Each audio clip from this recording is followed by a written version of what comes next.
അപ്പോൾ നമുക്ക് ഈ ഒരു റെസിപ്പി ഉണ്ടാക്കാൻ വേണ്ടിയിട്ട് 1 കപ്പ് ക്യാരറ്റ് വേണം. ഇതിപ്പോൾ ഒരു വലിയ ക്യാരറ്റ് ഗ്രേറ്റ് ചെയ്തെടുത്തതാണ് കേട്ടോ. 1 കപ്പോളം വേണ്ടി വരും. പിന്നെ നമുക്ക് ഒരു മുട്ട വേണം. അപ്പോൾ നമുക്ക് പൊട്ടിച്ച് വയ്ക്കാം. മുട്ട കഴിക്കാത്തവർക്ക് മുട്ട ഒഴിവാക്കാം. അതിന് പകരം നമ്മളിതിലേക്ക് പാൽ ചേർക്കുന്നുണ്ട്. പാൽ കുറച്ച് കൂട്ടിച്ചേർത്താൽ മതി. ഇനി ഇതിലേക്ക് 1/2 കപ്പിനേക്കാളും കുറച്ച് കുറവായിട്ട് പഞ്ചസാര എടുത്തിട്ടുണ്ട്. അപ്പോൾ ക്യാരറ്റിന് മധുരം കാണുമല്ലോ, അപ്പോൾ നമ്മൾ ഇത്രയും പഞ്ചസാര എടുത്താൽ മതി. നല്ല മധുരം വേണമെങ്കിൽ 1/2 കപ്പോളം എടുക്കാം. പിന്നെ നമുക്ക് 1/2 കപ്പ് പാലും കൂടി ചേർക്കാം. അപ്പോൾ നിങ്ങൾ മുട്ട ചേർക്കുന്നില്ലെങ്കിൽ അതിന് പകരം 1 കപ്പ് പാൽ ചേർക്കാം കേട്ടോ. പിന്നെ 1/4 കപ്പോളം ഓയിൽ ചേർക്കാം. ഏതെങ്കിലും റിഫൈൻഡ് ഓയിൽ ചേർത്താൽ മതി. ഇനി ഇതിലേക്ക് ബേക്കിംഗ് പൗഡറാണ് ചേർക്കുന്നത്. 1/2 ടീസ്പൂൺ ബേക്കിംഗ് പൗഡർ ചേർക്കാം. ഇതിൻ്റെ കൂടെ തന്നെ 1/4 ടീസ്പൂൺ ബേക്കിംഗ് സോഡയും കൂടി ചേർക്കാം. ഇനി ഇതിലേക്ക് ഒരു നുള്ളു ഉപ്പും കൂടി ചേർക്കാം. ഇത് ഇത്രയും കൂടി മിക്സിയുടെ ജാറിലേക്ക് മാറ്റിയതിന് ശേഷം നല്ലതുപോലെ അരച്ചെടുക്കണം. നല്ല ഫൈൻ പേസ്റ്റായിട്ട് അരച്ചെടുക്കാം. അപ്പോൾ നമ്മളിത് അരച്ചെടുത്തിട്ടുണ്ട്. അപ്പോൾ ക്യാരറ്റ് ഇതുപോലെ ഗ്രേറ്റ് ചെയ്തെടുത്താലേ നമുക്ക് ശരിക്കും അരച്ചെടുക്കാൻ പറ്റുള്ളൂ. പിന്നെ നമുക്കിതിലേക്ക് 1/4 ടീസ്പൂൺ വാനില എസൻസും കൂടി ചേർക്കാം. ആ മുട്ട ചേർത്ത കാരണം ആ ഒരു സ്മെല്ല് മാറാൻ വേണ്ടിയിട്ടാണ് നമ്മളിത് ചേർക്കുന്നത്. വാനില എസൻസ് ഇല്ലെങ്കിൽ നമുക്ക് കുറച്ച് ഏലക്കാപ്പൊടി ചേർത്താലും മതി. ഇനി ഇത് നന്നായിട്ടൊന്ന് മിക്സ് ചെയ്തെടുക്കാം. ഇനി ഇതിലേക്ക് റവയാണ് ചേർക്കുന്നത്. 1 കപ്പ് റവ ചേർക്കണം. വറക്കാത്ത റവയാണ് കേട്ടോ. അപ്പോൾ റവ ചേർക്കുമ്പോൾ കുറേശ്ശെ ആയിട്ട് ചേർത്ത് നന്നായിട്ടൊന്ന് മിക്സ് ചെയ്ത് കൊടുക്കുക.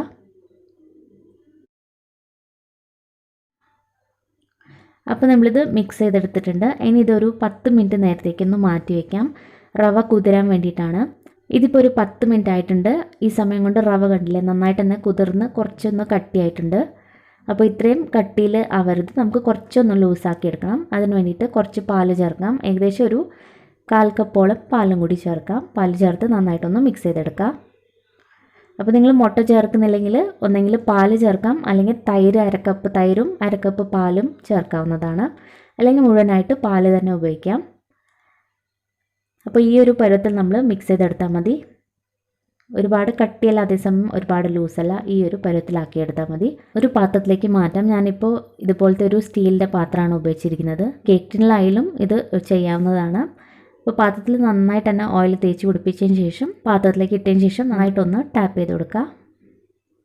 ഇനി ഇത് നമുക്കൊന്ന് ബേക്ക് ചെയ്തെടുക്കാം. അപ്പോൾ ബേക്ക് ചെയ്യാൻ വേണ്ടിയിട്ട് ഞാനിവിടെ പ്രഷർ കുക്കറാണ് ഉപയോഗിച്ചിരിക്കുന്നത്. നമുക്ക് വേണമെങ്കിൽ കടായിലും ഉണ്ടാക്കാം കേട്ടോ. അപ്പോൾ ഇതിൻ്റെ അടിയിലായിട്ട് ഒരു സ്റ്റാൻഡിന് വേണ്ടിയിട്ട് ചെറിയൊരു പാത്രം കൂടി വെച്ചിട്ടുണ്ട്. അപ്പോൾ ഈ പാത്രം എപ്പോഴും ബേക്ക് ചെയ്യാൻ വേണ്ടിയിട്ട് ഉപയോഗിക്കുന്ന പാത്രമാണ്. നമുക്ക് ഇതൊന്ന് ചൂടാക്കി എടുക്കണം. ഒരു 10 മിനിറ്റ് ഹൈ ഫ്ലെയിമിലിട്ട് ചൂടാക്കി എടുത്തതാണ്. കുക്കർ നല്ല ചൂടാണ് ഇപ്പോൾ. ഇനി നമുക്ക് ഈ പാത്രം പതുക്കെ കുക്കറിനകത്തേക്ക് വെച്ച് കൊടുക്കാം. ഇനി നമുക്കിത് അടച്ച് വെച്ച് ബേക്ക് ചെയ്തെടുക്കണം. കുക്കർ അടയ്ക്കുന്ന മുമ്പായിട്ട് കുക്കറിൻ്റെ വിസിലും അതുപോലെ തന്നെ വാഷറും ഉരി മാറ്റണം. ഇതിന് നമുക്ക് ലോ മീഡിയമിൽ വെച്ചതിന് ശേഷം ഒരു 35 മിനിറ്റ് മുതൽ 40 മിനിറ്റ് വരെ വെച്ച് ബേക്ക് ചെയ്തെടുക്കാം. അപ്പോൾ ഒരു 35 മിനിറ്റിന് ശേഷം തുറന്ന് നോക്കാം. ആയില്ലെങ്കിൽ നമുക്ക് ഒരു 5 മിനിറ്റ് കൂടി വെക്കാം. അപ്പോൾ ഇത് ബേക്കാവുന്ന സമയം കൊണ്ട് നമുക്കൊരു സിറപ്പും കൂടി തയ്യാറാക്കി എടുക്കണം. അതിന് വേണ്ടിയിട്ടൊരു പാൻ ചൂടാക്കിയിട്ടുണ്ട്. ഇതിലേക്ക് 1/2 കപ്പോളം പഞ്ചസാര ചേർക്കാം.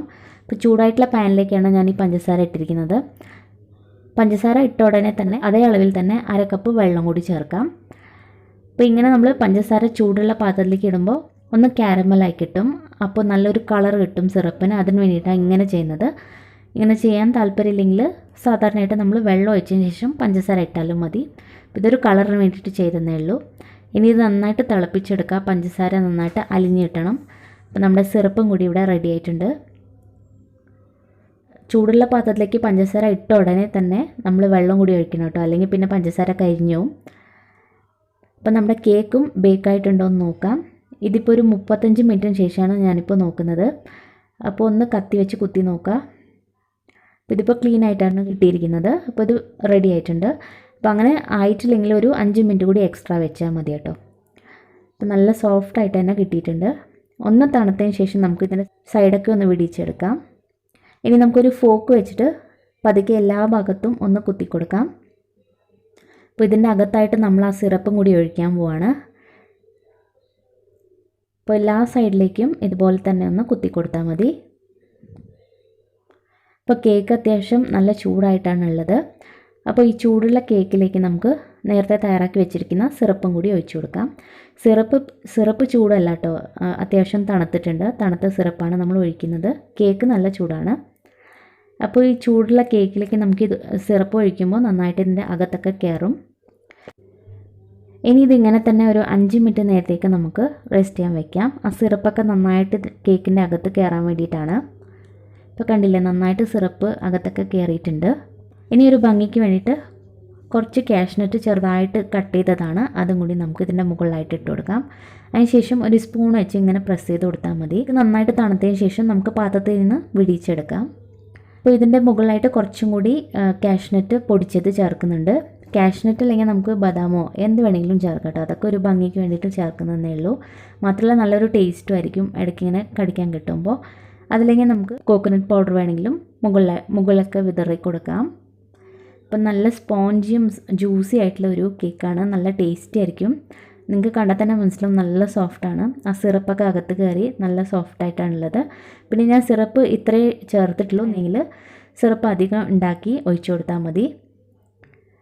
അപ്പം നല്ല ടേസ്റ്റി ആയിട്ടുള്ളൊരു കേക്കാണ്. അപ്പോൾ ഈ ഒരു റെസിപ്പി ഒന്ന് ട്രൈ ചെയ്ത് നോക്കാം, നിങ്ങൾക്ക് എന്തായാലും ഇഷ്ടപ്പെടും. ട്രൈ ചെയ്തതിന് ശേഷം അഭിപ്രായങ്ങളൊക്കെ അറിയിക്കണം. വീഡിയോ ഇഷ്ടപ്പെട്ടാൽ ലൈക്ക് ചെയ്യാനും സബ്സ്ക്രൈബ് ചെയ്യാനും മറക്കരുത്. താങ്ക്